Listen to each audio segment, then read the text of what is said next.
upang ipagdiwang ang ikapitong anibersaryo ng Muntingkawan at tunay nga na napakapalad natin na natukusan natin ang kanyang salita. Sa magandang gabi sa kapatid. Magandang gabi po sa ating lahat. Salamat po sa Diyos sa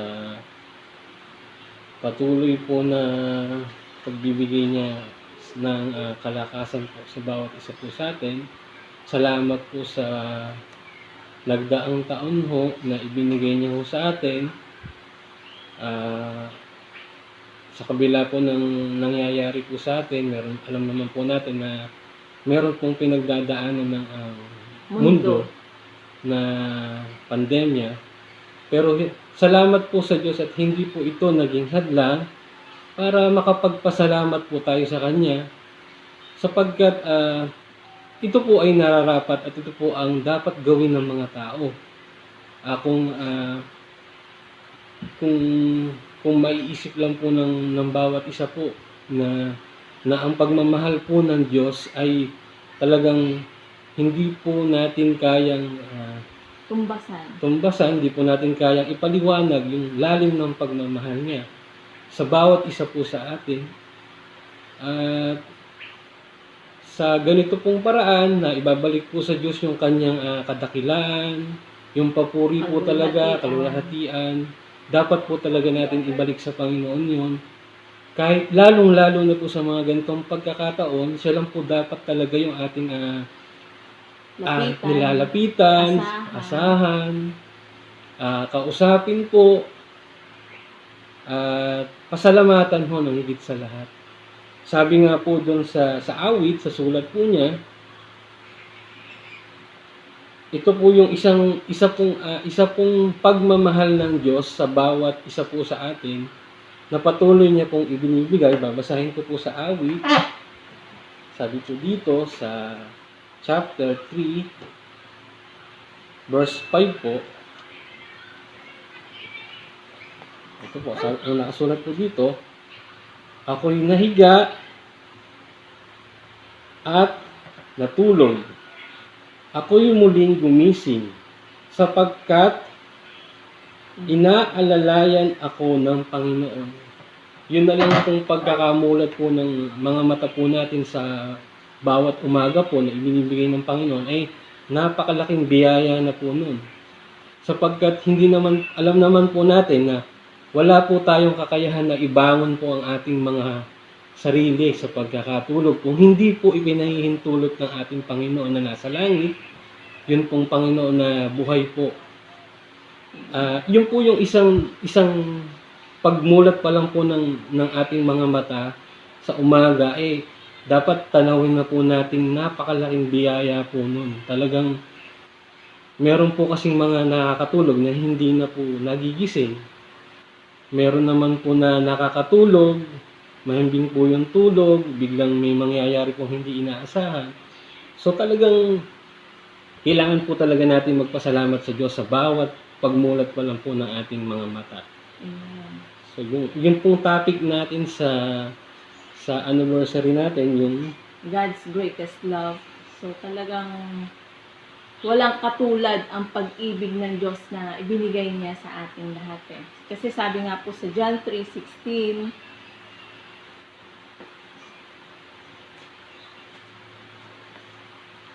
sapagkat gayon na lamang ang pagsinta ng Diyos sa sanglibutan na ibinigay niya ang kanyang bugtong na anak upang ang sinumang sa kanya'y sumampalataya ay huwag mapahamak. Kasi dahil sa pag-ibig ng Diyos talagang ayaw niya na tayo ay mapapahamak. Kasi ang gusto ng Diyos, tayo ay nandoon sa mabuti. Kasi alam naman ng Diyos ang lakad kasi nating mga tao Kasi nga, 'di ba? Ang tao kasi mas mahalaga yung sarili niya. Hindi marunong magbigay importansya sa mga ibinibigay ng Diyos. Pero salamat sa Diyos kasi namulat tayo na yung katotohanan ipinaalam niya sa atin kasi nga gusto niya na tayo ay maligtas Kasi kung hindi niya ipinaalam sa atin ang katotohanan, nandun pa tayo sa luma nating pananampalataya na although sabihin natin na mali, pero yung faith naman is yung faith naman natin is meron, pero talagang masasabi ko na napakapalad ng Muntingkawan na nakilala yung Diyos na nasa langit. Ikaw, Brother Atan, meron ka pang ano? Yun nga, actually hindi naman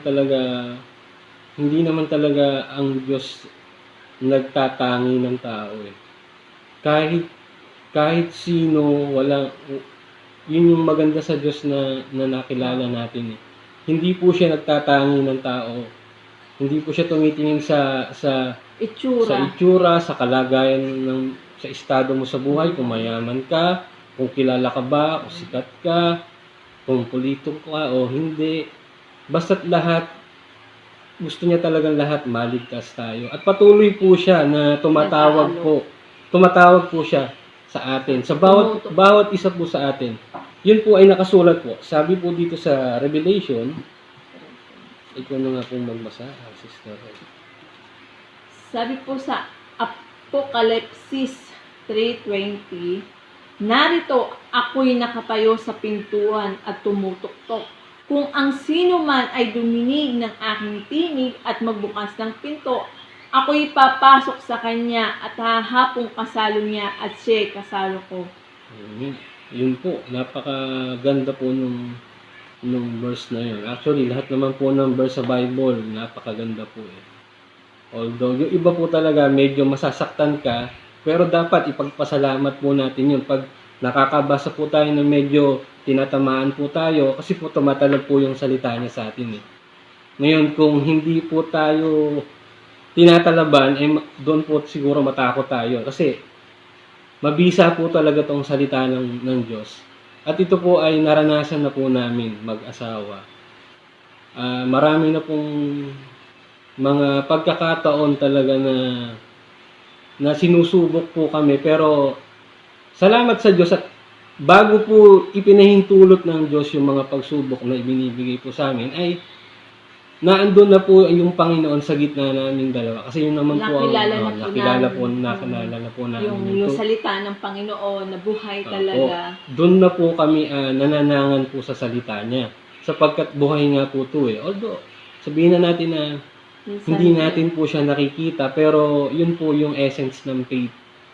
Kasi kung doon ka umaasa sa mga bagay nakikita, na alam naman po natin na lahat po ng bagay dito sa mundo, mawawala po yan eh. Pero po yung salita po ng Diyos, sabi po dito, ay hindi po siya mawawala. Mananatili po siya. Babasahin ko po muna yung salita niya po ay buhay.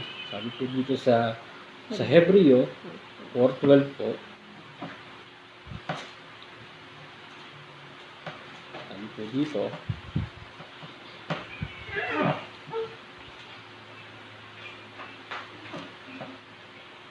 sapagkat ang salita ng Diyos ay buhay, mabisa, higit na matalas, kaysa alinmang tabak na may 2 talim, at tumatagos hanggang sa pagpinaghihiwalayan ng kaluluwa at espiritu ng mga kasukasuan at ng utak sa buto, at may kakayahang kumilala ng mga pag-iisip at mga hangarin ng puso.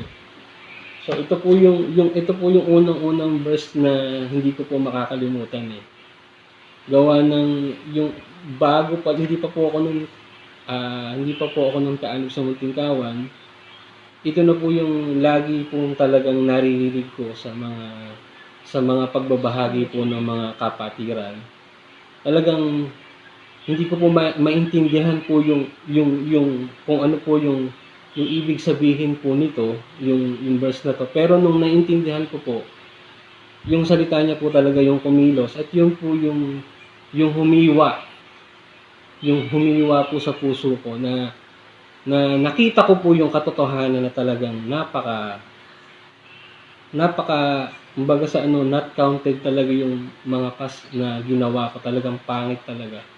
hindi maganda sa paningin ng Panginoon. At salamat, hindi pa naging huli yung lahat at nakapagbalik loob ako sa Kanya. So, ikaw, kapatid, meron ka pang i-share? So, nabanggit po nung aking brother husband yung mga pagsubok talagang na naranasan, hindi lang namin mag-asawa, kundi ng buong pamilya. Kasi talagang salamat sa Diyos na nung binigay talaga yung mga pagsubok na yon, doon talaga na naranasan ng pamilya namin yung pagkalinga niya, yung talagang pag-ibig niya na hindi niya talaga kami pinabayaan.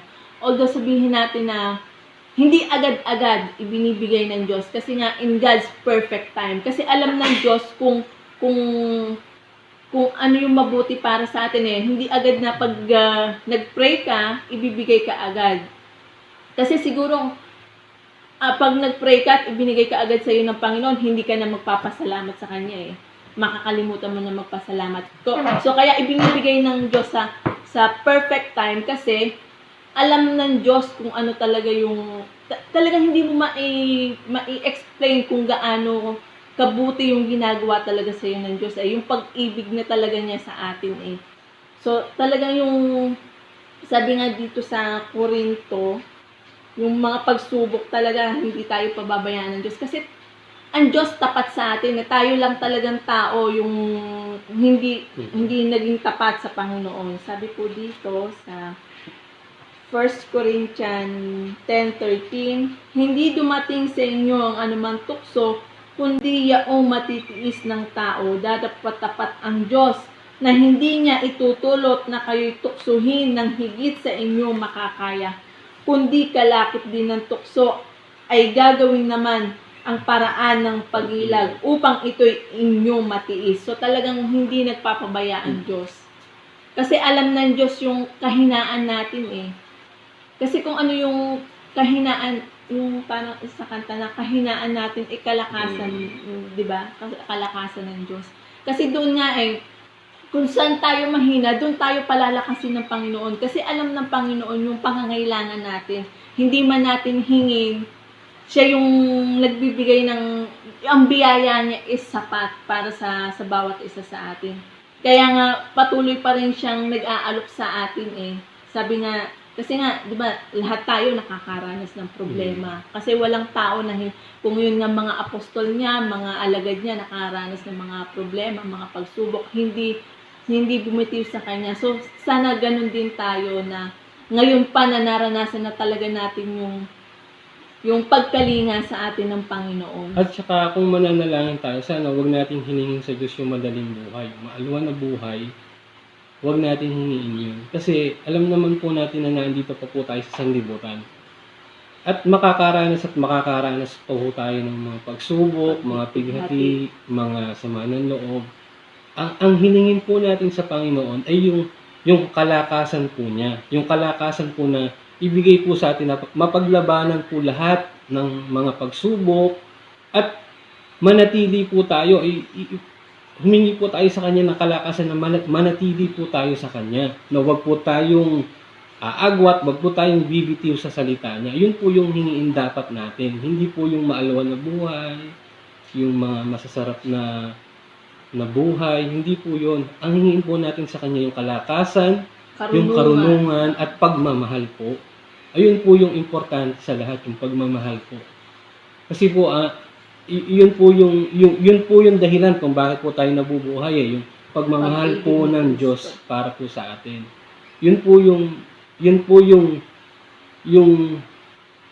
pinakamagandang regalo po ng Diyos sa bawat isa po sa atin, yung pagmamahal. Although hindi niya po tayo pinipilit kasi yun nga po yung free will nga po. Ibang klase po kasi yung Diyos na buhay eh. Talagang hindi niya, kahit may kakayahan po siya na gawin lahat pero hindi niya po ginagawa yung mga alam niya pong bagay na kasi free will nga po eh. Yun po yung maganda sa Diyos na to eh. Pero hindi naman po dahilan yun para hindi na po natin siya piliin. Dapat nga mas lalo po natin siyang pasalamatan, ibalik po natin yung pagmamahal niya na ibinibigay niya po sa bawat isa po sa atin. At sabi nga po doon sa 2 Timothy, chapter 2, verse 13 po, kung tayo hindi tapat, siya'y mananatiling tapat sapagkat hindi niya maipagkakaila ang kanyang sarili. Biruin niyo po yun. Kahit ano pong, di ba, minsan po, Katigasan yung ng ulo katigasan ng ulo natin, tao. yung mga ganon. Pero kahit kailan pinapatawad niya po tayo Araw-araw Binibigyan pa niya po tayo tayo ng binibigyan ng chance. pagkakataon para Magbalik loob sa kanya. magbalik loob po sa kanya. Para malaman po natin na talagang mahal po tayo ng Panginoon. So, may meron ka pang sasabihin? So parang inano ko lang po na dahil doon sa topic natin na God's greatest love. So talagang kailangan talaga na ang bawat kapatiran is talagang yun nga mapapaalalahanan sa pamamagitan ng salita ng Diyos na siyang nagpapalakas sa bawat isa sa atin.